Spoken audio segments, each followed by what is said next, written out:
Welcome to our channel. இன்றைக்கி நம்ம முழு நெல்லிக்காய் வச்சு ஒரு அருமையான ஊறுகாய் பார்க்கலாம் வாங்க. ஈஸியாக எப்படி பண்ணுறதுன்னு. ரொம்ப டேஸ்ட்டாக இருக்கும். நமக்கு சாதத்து கூட வச்சு சாப்பிடும்போது நல்லாயிருக்கும். அது எப்படி பண்ணுறதுன்னு பார்க்கலாம். நான் 1/2 கிலோ முழு நெல்லிக்காய் வாங்கி சுத்தம் பண்ணி கழுவி தொடச்சி வச்சுருக்கேன். இப்போ அதை ஒரு இட்லி பாத்திரத்தில் வேக வச்சு எடுத்துக்கலாம். இது மாதிரி அவிச்சு எடுக்கும்போது சீக்கிரம் கெட்டு போகாது. நம்ம தண்ணியில் போட்டு வேக வச்சோன்னா உங்களுக்கு சீக்கிரம் கெட்டு போயிடும். இதில் இருக்க சத்தெல்லாம் போயிடும். இந்த மாதிரி இட்லி பாத்திரத்தில் வேக வச்சு எடுத்துக்கோங்க. ஸ்டீமர் இருந்தாலும் வச்சு எடுத்துக்கலாம். இந்த மாதிரி வெடிப்பு விட்ட உடனே நெல்லிக்காயை இறக்கி வச்சுக்கலாம். நம்ம இதுதான் வெந்த பதம். வெந்ததுக்கப்புறம் நெல்லிக்காய் இந்த மாதிரி விரிஞ்சு வந்துடும். இதை ஒரு தட்டில் எடுத்து வச்சு ஒரு 10 நிமிஷம் நல்லா ஆறட்டோன்னு விதையெல்லாம் நீக்கி எடுத்து வச்சுருங்க. இதுக்கு ஒரு பொடி ரெடி பண்ணலாம். வானல் வச்சு 1 ஸ்பூன் கடுகு நல்லா பொரிஞ்சு வரட்டும். கடுகு நல்லா வெடித்ததுக்கப்புறமா இது கூட 1/2 ஸ்பூன் வெந்தயம் சேர்த்துக்கலாம்.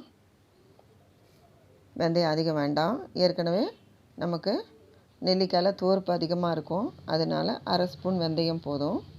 அதையும் வறுத்து மிக்ஸி ஜாரில் சேர்த்து பொடி பண்ணி வச்சுருங்க. புளிப்பு சுவைக்காக 2 லெமன் சேர்த்துக்கலாம். இந்த லெமனை நல்லா புழிஞ்சு வடிகட்டி ஜூஸ் எடுத்து வச்சுருங்க.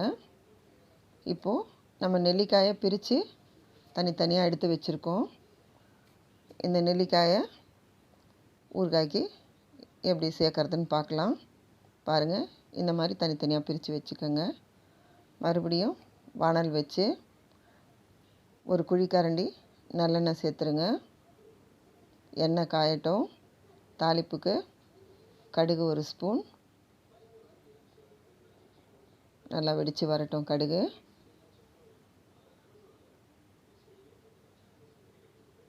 இதுக்கு தேவையான 1/2 ஸ்பூன் பெருங்காயம் சேர்த்துக்கலாம்.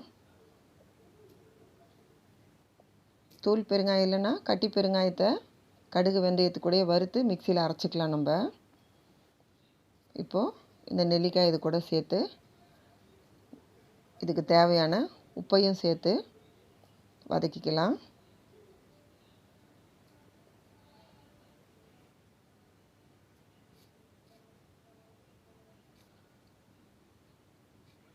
இதுக்கு நான் தனி மிளகாத்தூள் 1 ஸ்பூன் சேர்த்துருக்கேன். மஞ்சள் பொடி கொஞ்சம் சேர்த்துக்கோங்க. ஊறுகாய்க்கு எப்பயுமே மஞ்சள் பொடி சேர்த்து தான் பண்ணணும். அப்போ தான் சீக்கிரம் கெட்டு போகாது ஊறுகாய். நீங்கள் தனி மிளகாத்தூள் இல்லைன்னா காஞ்ச மிளகாயை வெறும் வானலில் வறுத்து மிக்சியில் பொடிச்சும் போட்டுக்கலாம். நான் ஊறுகாய் கொஞ்சமாக பண்ணுறதுனால தனி மிளகாய் தூள் தான் சேர்த்துருக்கேன்.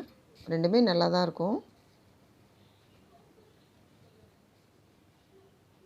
கொஞ்சம் வதங்கி வரட்டும் எண்ணெயில். ஒரு 2-3 நிமிஷம் நல்லா வதக்கிக்கங்க. இப்போது 1 ஸ்பூன் தனி மிளகாய் தூள் சேர்த்துக்கலாம். இது நல்ல காரம் அதிகமான மிளகாய்.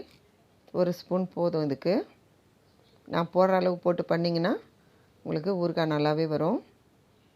அளவு கரெக்டாக பண்ணிக்கோங்க. இது பிகினர்ஸ் கூட பண்ணி வச்சுக்கலாம். இந்த வெயிலுக்கு நம்ம அதிகமாக தயிர் சாதம் மைல்டாக தான் சாப்பிடுவோம். அதுக்கு இந்த ஊறுகாய் நல்லாயிருக்கும். இதை சப்பாத்திக்கு தொட்டுக்கலாம். சாம்பார் சாதத்துலேயும் போட்டு சாப்பிட்லாம். நல்லாயிருக்கும். கொஞ்சம் எண்ணெய் விட்டு சாப்பிட்டிங்கன்னா நல்லாயிருக்கும். எண்ணெய் பிரிஞ்சு வர வரைக்கும் நல்லா வதக்கிடுங்க. இப்போது அரைச்சி வச்சுருக்க பொடியை இது கூட சேர்த்து நல்லா கலந்து கொடுங்க.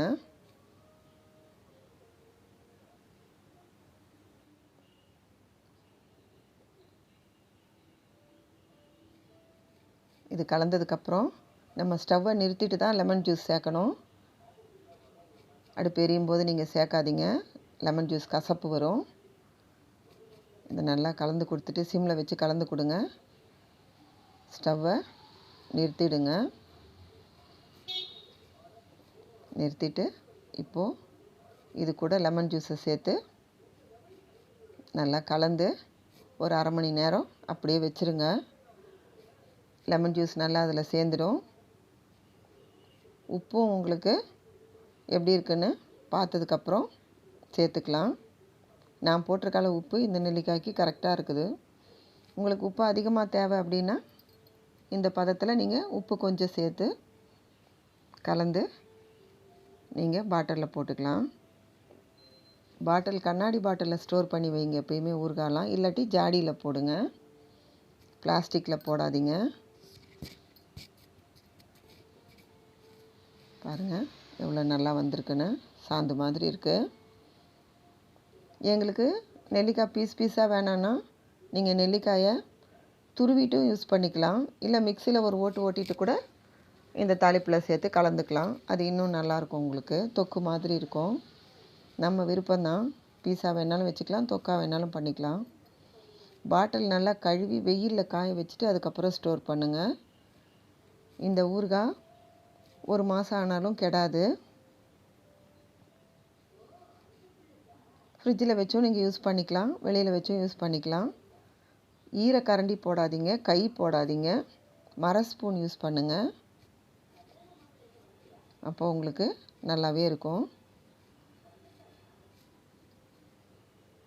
இப்போ சீசன்றதுனால நீங்கள் நெல்லிக்காய் வாங்கி ஊறுகாய் போட்டு வச்சுக்கலாம்.